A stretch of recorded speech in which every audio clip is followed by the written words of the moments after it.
So, you live in my apartment? That means you only breathe with my permission, I barked, plopping heavily down on the sofa. And anyway, let's keep it down, otherwise I'm playing football here. Margarita stood frozen like a quiet shadow by the kitchen door.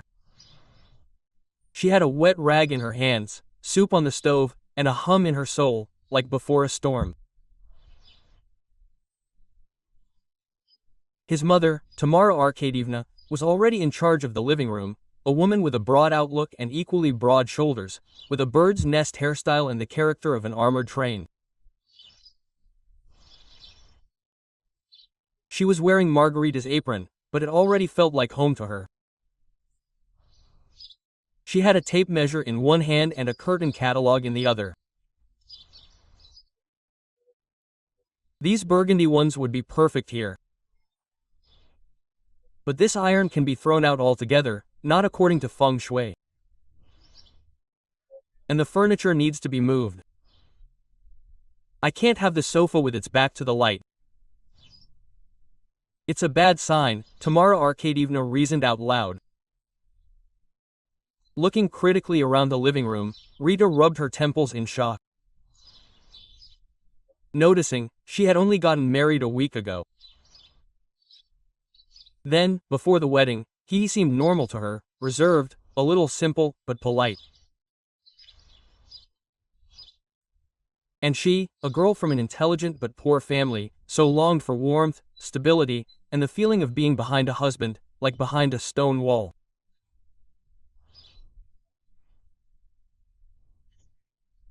But, as it turned out, this wall was made of rotten drywall, and being behind a husband meant dragging his socks to the wash, cooking him borscht, and listening to his mother's constant complaints. And most importantly, not yapping. But the most interesting thing is that the apartment they lived in didn't belong to them. He moved here after the wedding, as husband and owner.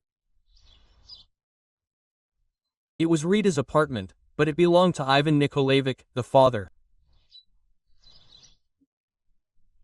It was he who once bought this two-room apartment and gave it to his daughter when she entered university. He was in no hurry to transfer the ownership, because he said, as long as I'm alive, the documents should be in my name, you never know. You'll marry some idiot, and he'll take everything away. Yes, apparently, the father knew something in advance.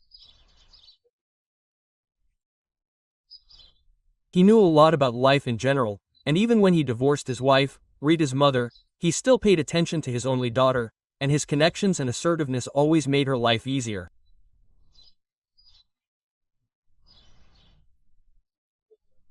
But lately, Rita was increasingly crying at night, when the meter snored next to him, and his mother, having already completely moved out, slept in the next room. Ivan Nikolaevich didn't know this yet, just as he didn't know his new relatives yet. At the time of his daughter's wedding, he was just on a business trip and simply sent a gift through friends.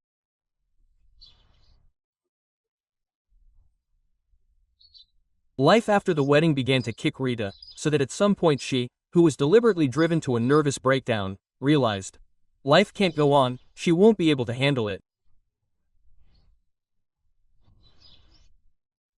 Now she was constantly twitching, stuttering at work, and even lost 6 kilograms. On top of all this, she thought that maybe she really did I'm guilty.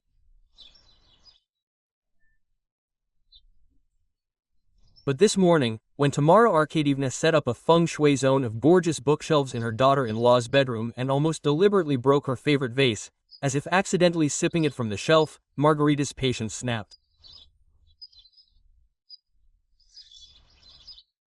She locked herself in the bathroom, sat down on the toilet lid, and wrote a message.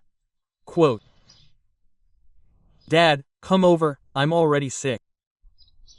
I can't take it anymore. Help. The reply was lightning fast.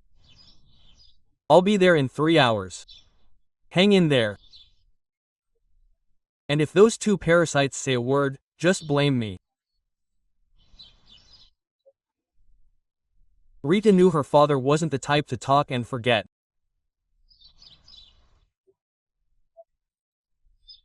A former sea captain and now a teacher at the Maritime College, Ivan Nikolaevich was dry and reserved.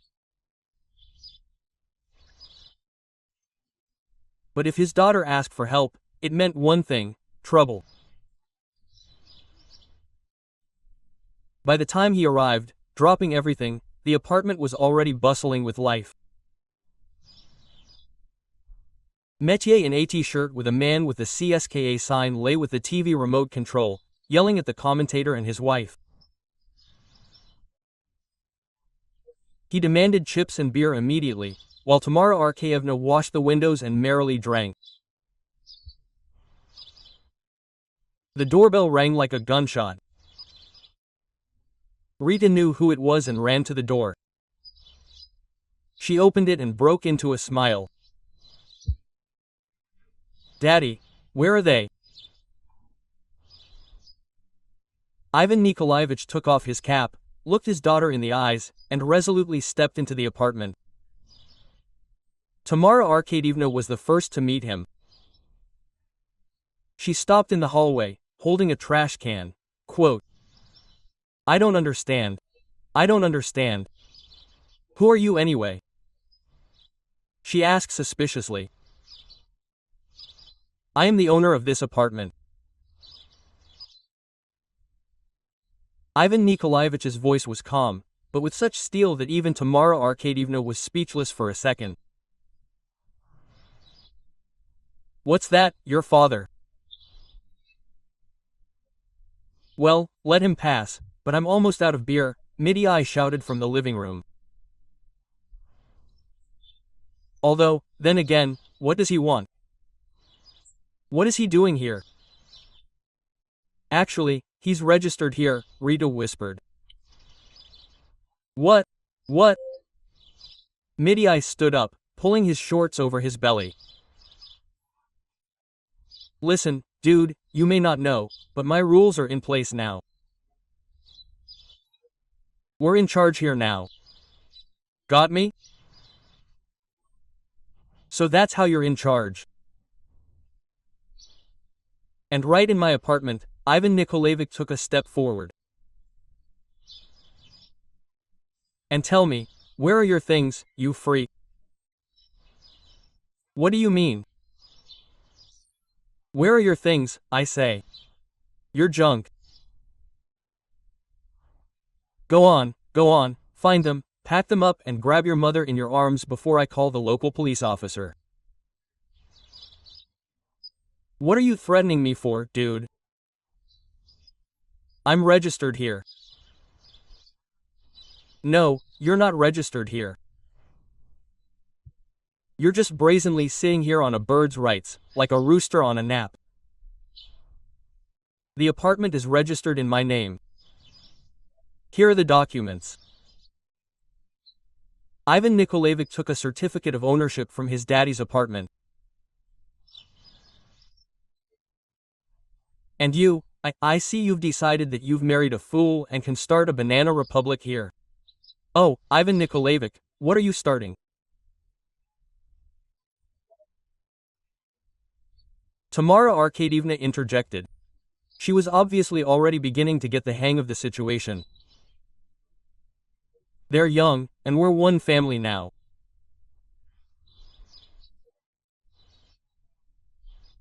You're not my family, you're a mistake of nature, and your son is a victim of an abortion, and my daughter is an idiot. But we'll discuss that later." Single quote. Ivan Nikolaevich, judging by his mood and appearance, wasn't in the mood for jokes right now. "Anyway, that's it.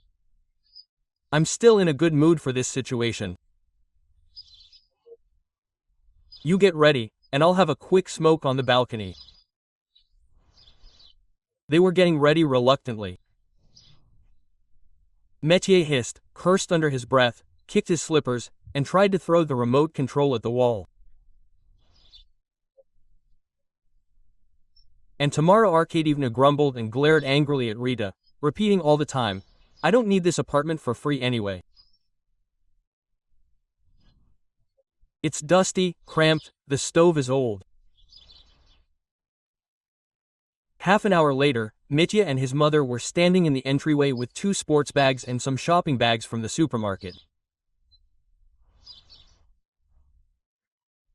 The door slammed in their faces with a dull thud, like the door to the life they had so brazenly encroached on.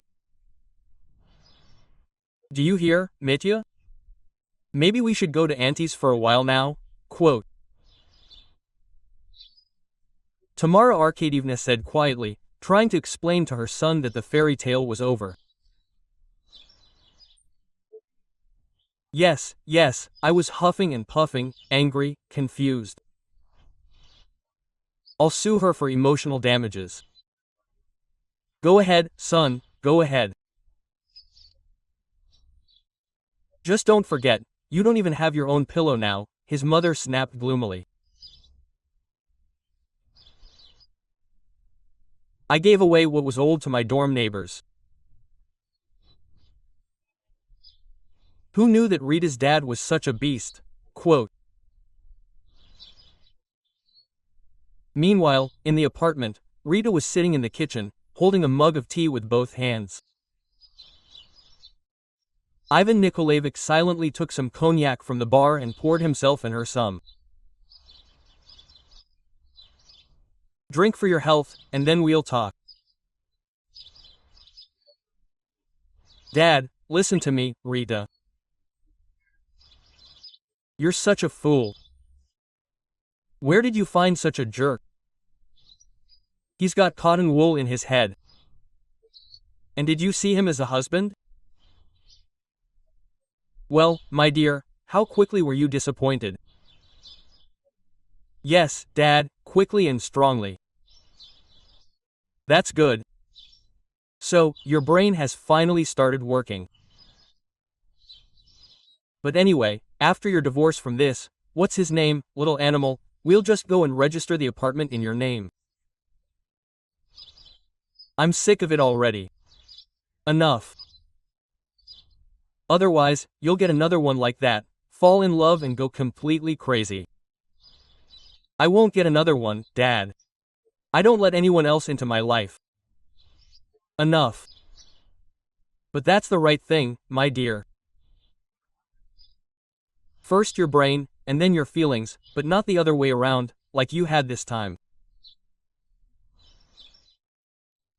They drank, and then laughed for a long time, remembering how the swineherd ran around the apartment in socks with, he had holes in his eyes and demanded respect from everyone. You should have seen his face when I said the documents were in my name, Ivan Nikolaevich laughed. Just like that fish, what's it called? Pike perch, Rita suggested. They laughed again. A week later, the apartment was transformed. Mitya didn't call anymore. Either he was ashamed, or his mother had forbidden it.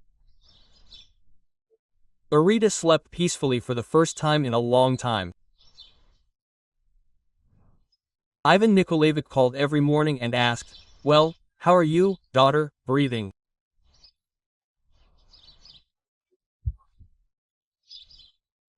I'm breathing, Dad, I'm breathing without permission. They both knew this apartment once again had a real owner and a real mistress. They were imposters with tape measures and aprons.